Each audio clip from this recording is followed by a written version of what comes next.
مرحبا بجميع المشاهدين معي في حلقة اليوم.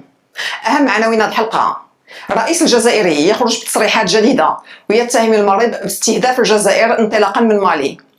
في الجزء الثاني من هذه الحلقة هنشوفوا الموقف الروسي بشأن نزاع الصحراء المغربية. هذا الموقف اللي فاجأ النظام العسكري بالجزائر اللي كان كيعول على ترأس روسيا لأشغال اجتماع مجلس الأمن الدولي المخصص لتقديم إحاطة المبعوث الأممي للصحراء المغربية ستيفان دي ميستورا ورئيس بعثة المينورسو في الصحراء لتمرير مواقف مستندة لأطروحة الجزائر. كذلك في هذه الحلقة سأتطرق للصعيد الإسرائيلي في مدينة القدس ومستقبل العلاقات بين الرباط وتل أبيب، وغنشوفوا واش العلاقات هتأثر بسبب هذا السلوك الإسرائيلي. فهذه كانت أهم عناوين هذه الحلقة. هنا غنمر للموضوع الأول بخصوص تصريحات الرئيس الجزائري يوم أمس الخميس 6 أبريل 2023، واللي وعلى ما يبدو استمرار البروباغندا السياسية والإعلامية اللي كتحاول من خلالها الجزائر تلميع صورة هذا البلد الغارق في الأزمات. الرئيس الجزائري اللي تعود السباحة ضد تيار المجتمع الدولي بشأن قضية الصحراء المغربية خرج لتكرار نفس الأسطوانة المشروخة وتحدث عن إجراء استفتاء في الصحراء. كذلك في الخرجة الإعلامية وجه اتهامات جديدة في محاولة لاستفزاز المملكة المغربية وتلفيق تهم لا أساس لها من الصحة.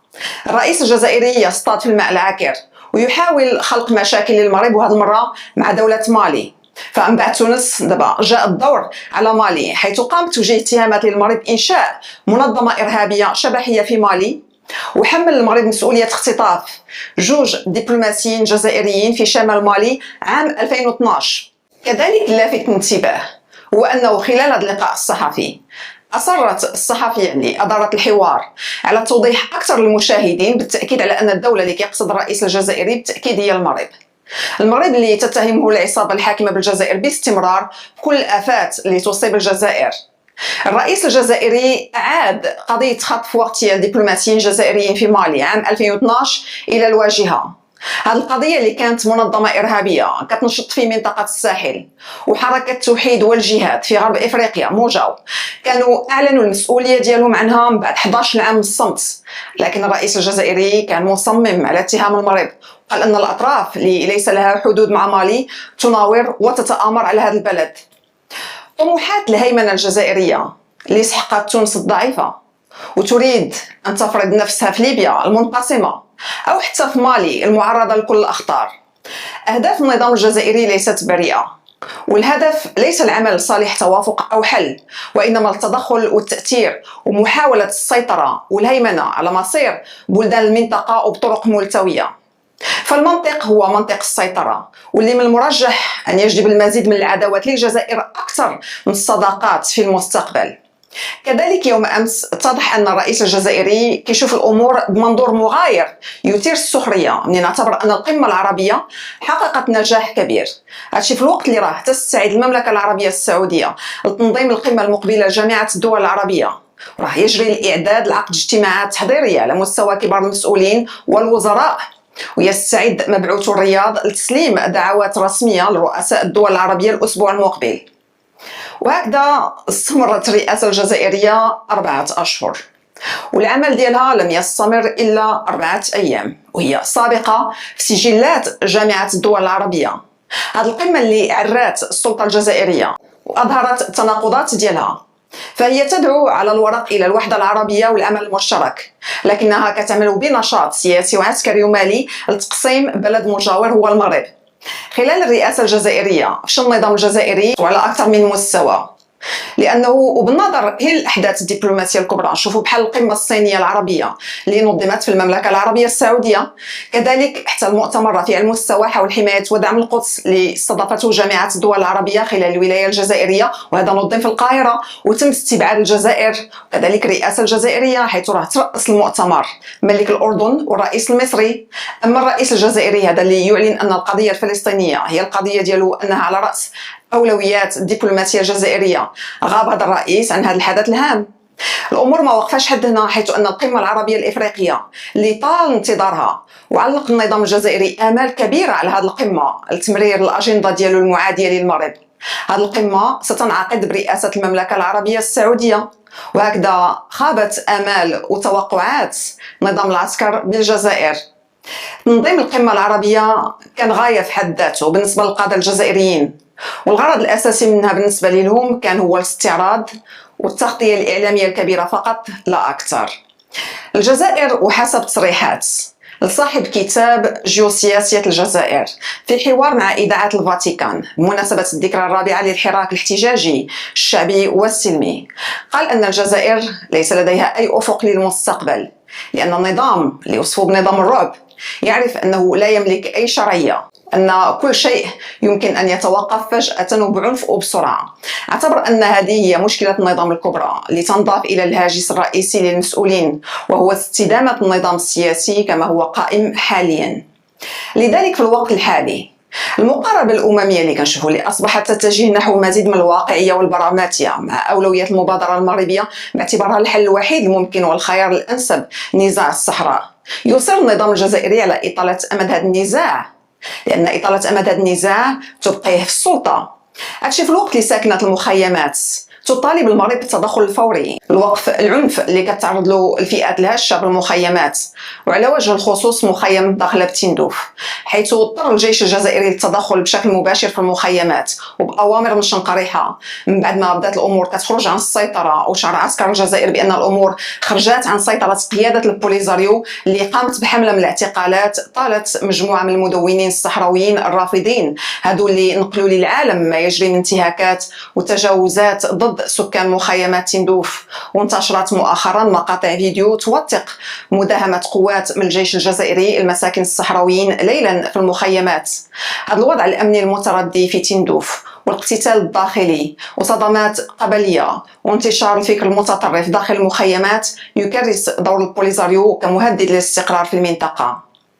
كذلك في هذا الصدد نشرت مجلة جون أفريك الفرنسية تقرير مطول، واعتبرت أن النجاحات الدبلوماسية والاقتصادية والرياضية عززت قوة المملكة المغربية والمكانة ديالها على الساحة الدولية.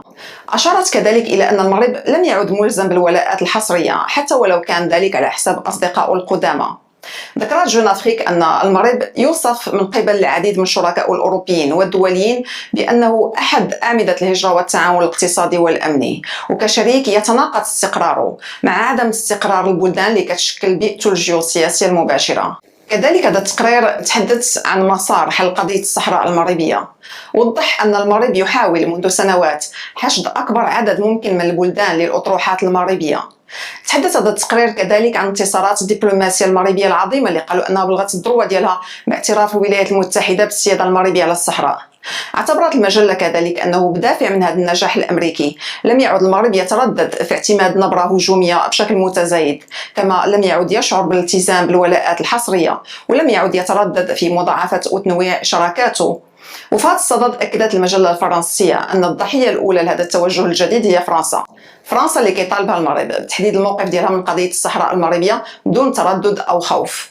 وكتفسر المملكة المغربية كتقول هذه الصحيفة صمت باريس على أنه سلوك عدائي ضد المغرب وموقف مؤيد للطرح الجزائري، وأن باريس تريد الحفاظ على علاقات جيدة مع الجزائر والأخذ بعين الاعتبار وضعها كعضو دائم في مجلس الأمن التابع للأمم المتحدة، إذ ترفض باريس في الوقت الحالي اتخاذ موقف واضح في هذا الملف. كذلك بخصوص ملف الصحراء المغربية، من المقرر أن ترأس روسيا أشغال اجتماع مجلس الأمن الدولي المخصص لتقديم إحاطة المبعوث الأممي للصحراء المغربية ورئيس بعثة المينورسو في الصحراء. ورغم ارتباطات موسكو مع الجزائر في مجالات متعددة، إلا أن موسكو تحافظ على لهجة متوازنة بشأن نزاع الصحراء المغربية. ورغم رفض الجزائر المشاركة في الموائد المستديرة، روسيا وعدد من الدول الأعضاء في مجلس الأمن بينها الولايات المتحدة الأمريكية كيدعموا الدعوة إلى استئناف مفاوضات الموائد المستديرة الرباعية بين المبعوث الأممي والمغرب والبوليزاريو والجزائر وموريتانيا.